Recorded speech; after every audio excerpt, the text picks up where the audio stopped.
Avast, landlubbers. It's me, Captain Mallick. Sorry, Mr. Mallick. Time for another chapter. Hat. Massive, massive cuddly dog. Who's a good boy? Yeah, it's me.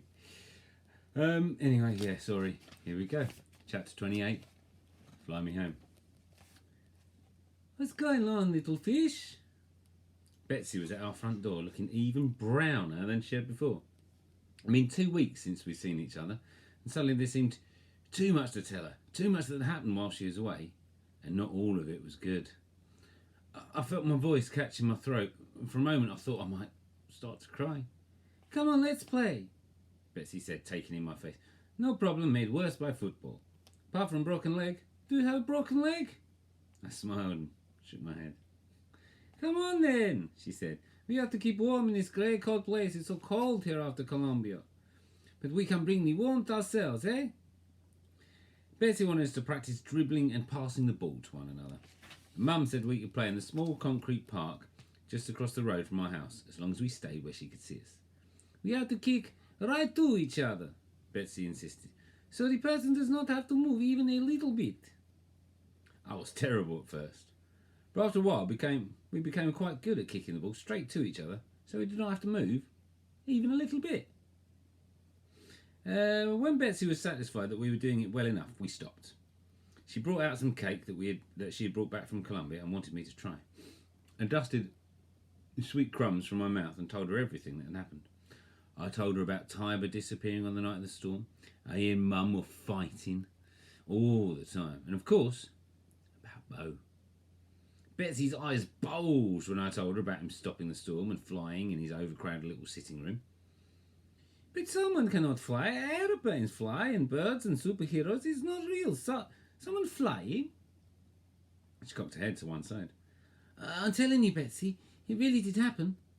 My voice came out louder than I went. He was using the wonders to do it, just like I use them to make things happen. But flying is much harder. You have to have the right mix of wonders. He just floated up off the ground. He flew. Okay, little fish, I don't not believe you. It's just, I never see this before. But if you say it's true, I know it's true. It is true, I said. I know it sounds like it can't be real, but I saw it happen, I swear to you. I believe you. Suddenly, Betsy reached out for my hand and squeezed it tightly. Can I meet Bo? She said. I want to have the power too. I could use against my brothers when they gang up on me. I told her that I would go and see him once Mum had left for work, after Tiber had gone out with friends. I come tonight, she said. My father is at work. My grandma will not notice if I am careful. We passed the ball to one another a couple more times, but first Betsy kept missing the ball. Once we were in the swing of it, though, we sent the ball right to each other's feet. And then we went our separate ways, arranging to meet up later that evening. Betsy was going to listen out for our door slamming twice. Once for Mum leaving, and a second time for Tiber. And then come round so we could go and see Bo. Ooh. Wonder if he'll want to see Betsy. Maybe only Lulu's got the magic. It was very cold that night. I wished I was wearing something warm as we knocked gently on Bo's front door. I heard the heavy metal tread. Heavy metal tread? So I've just said heavy metal because I like heavy metal. I heard the heavy tread of dog coming along the hall and knew that Bo would not be far behind. This is Betsy, I told him when he opened the door. She's come to help as well. He did not seem surprised to see her with me. Hello, Mr. Bo, Betsy said. I'm not sure if it's going to work tonight, Bo said, as though he had asked him a question. It doesn't feel quite right. I'm forgetting something, but I can't remember what I'm forgetting.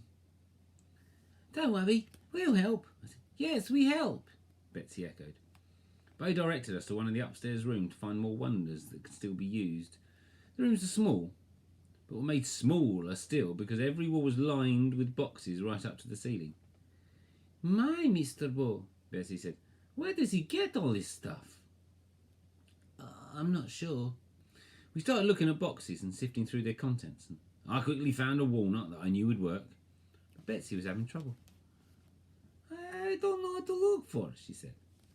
I tried to explain about the glow, but then I saw her discarding a pine cone that I saw very clearly would work, and realised that she just couldn't see it.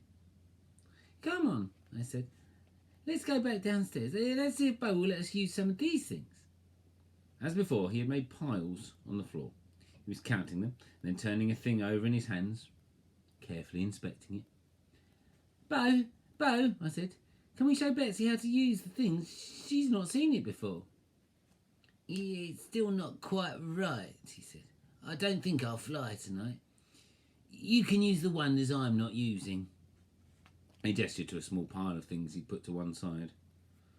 You won't be able to do all that much. They're not that powerful.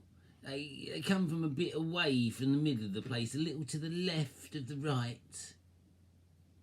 So some wonders hold more power than others? Sorry. So some wonders hold more power than others? I asked, ignoring Bo's riddles. Of course, a horse, he said. That's why I have to use certain things to make me fly, but this little acorn, well, this could take those feathers for a spin.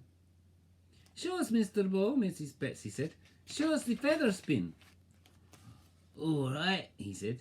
And he took the acorn in his hand and whispered to himself. This time, of course, we didn't see it twitch in his fist, but I thought I could tell when it did because its expression changed a little. All of a sudden, the pile of feathers flew into the air like they were the flock of the birds they'd come from. They flew upwards, one after the other, perfectly synchronised, and then fanned out across Betsy and me, so we were surrounded by darting blurs of white and grey and black. Then they fell around us, gently resting the end of each tip upon another to make a circle of feathers on the floor. Wow, Mr. Bo! Betsy squealed excitedly. And that was something. That was nothing, said Bo, puffing out his chest a bit as though he was secretly pleased. Lulu, why don't you do something? He passed me another acorn. I suddenly felt nervous. I held the acorn carefully in my fist and then thought with all my might. Feeling the little twist of movement, I opened my eyes to see the pile of leaves whipping around and around themselves in a fury, like a tornado that spun and spun. The spiral of leaves travelled across the room and around each of us before stacking themselves on top of one another in a teetering, fragile pile in Betsy's open hand. Lil, that's amazing, she cried out. That was quite beautiful, Bo added, and I couldn't stop smiling. I know the feeling. Anyway, guys, another chapter. Who knows when the next one will be? I might just do some other stuff tomorrow. Then again, I might record one. Who knows? Who's a good boy? Stay happy. Stay safe. Stay curious. Stay you.